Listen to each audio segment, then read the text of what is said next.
Yamcha is one of the greatest anime characters of all time.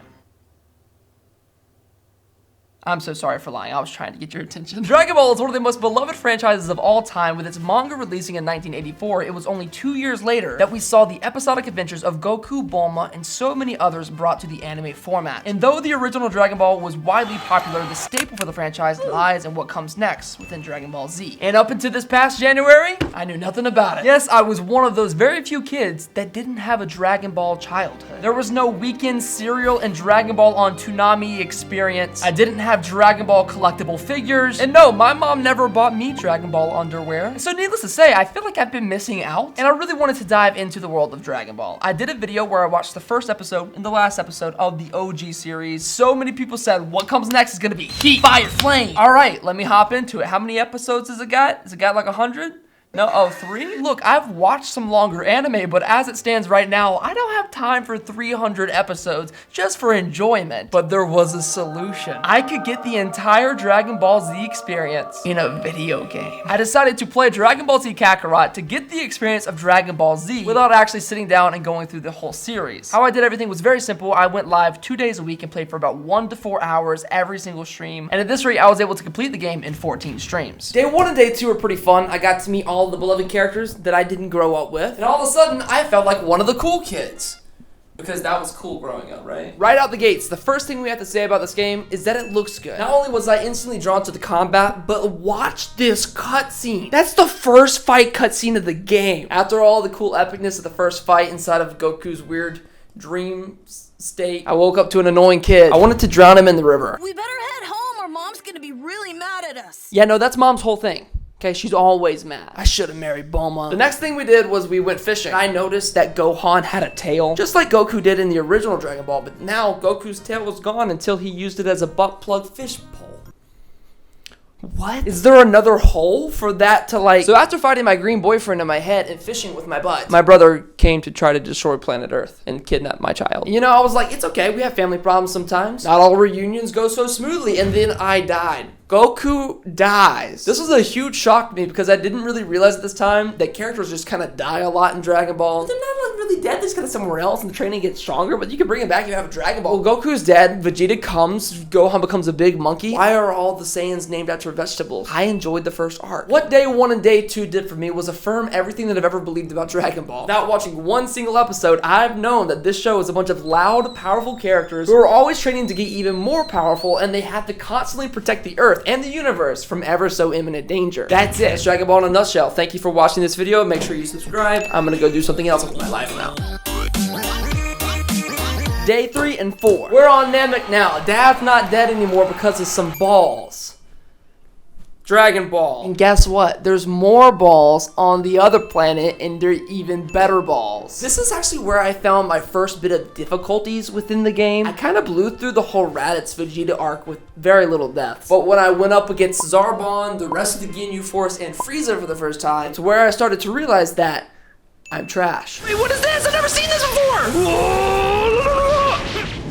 Did I lose that? Regardless, it was a lot of fun to go to Namek and see the whole iconic storyline between Goku and Frieza. And I feel like wrapping up the Namek arc was really my initiation into being a true Dragon Ball fan. But despite how much I was really enjoying the game at the time, I was realizing one of the biggest flaws in Dragon Ball Z Kakarot. The game is so empty, empty, empty.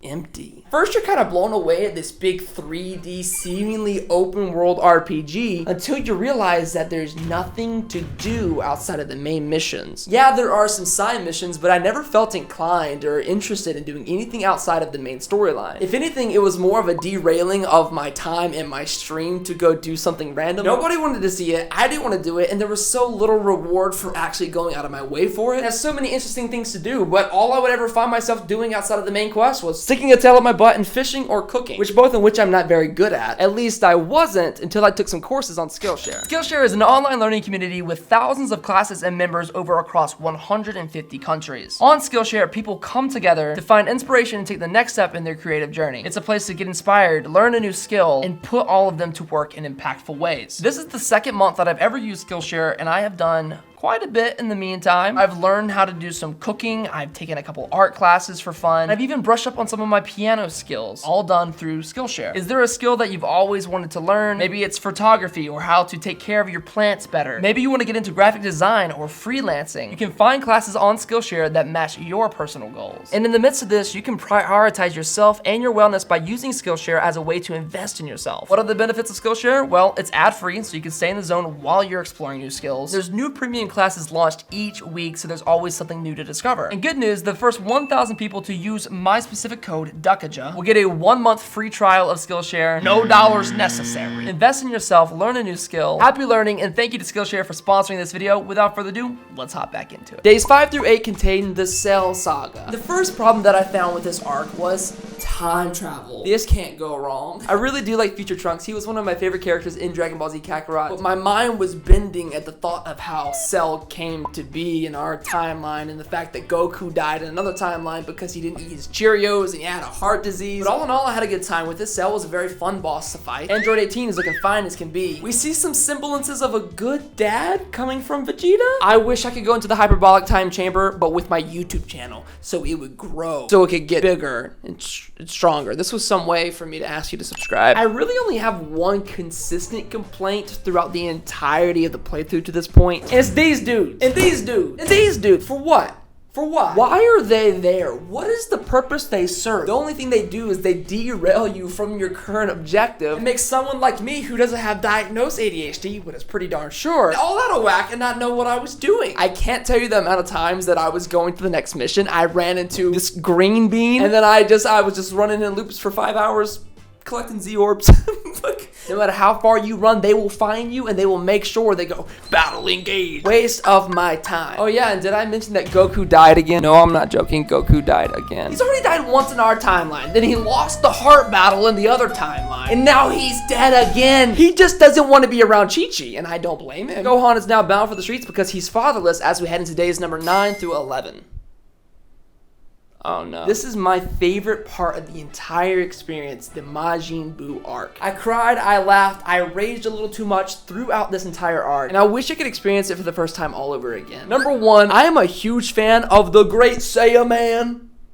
The Great Saiyaman! Not only was this arc fun, but I got introduced to other characters in which I really enjoyed, such as little baby Goten, which by the way, Chi-Chi and Goku made before he died after he took a driving test because they didn't have any content for that arc. He's so cute, and when he fused for the first time with Little Trunks, and the bad guy in this arc was so different. Majin Buu was so unpredictable. First off, I hate the fact that they did Bibbidi Bobbidi Boo. It took me like 2 of these 3 streams to get that, but when I did, I hated it. But Boo at his essence is such a lovable bad guy. He's just this childish blob who likes chocolate and really just wants to have a friend. Who better to befriend him to save the world yet again? Mr. Satan, we didn't even mention him yet. The dude is a human equivalent of walking bacteria, but he still finds a way to not only survive, but look like the hero at the end of every scenario. The fights with Boo are awesome. To have Goku back for a day because reasons was very Dragon Ball to me, but you know what? I liked it. I missed him. I'm sure that Gohan and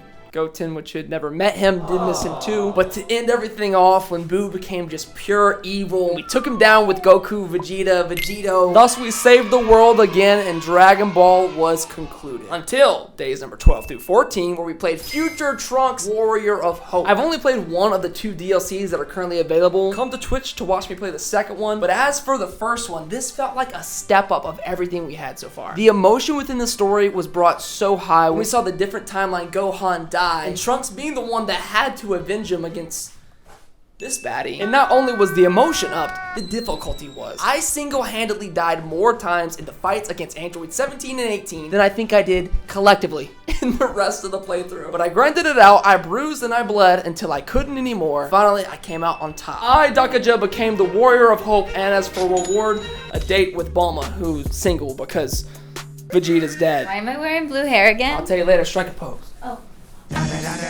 And thus, with all 14 streams wrapped up, my Dragon Ball Z Kakarot experience has come to an end. Make sure you subscribe for more content like this, and come to the Twitch stream. Or die.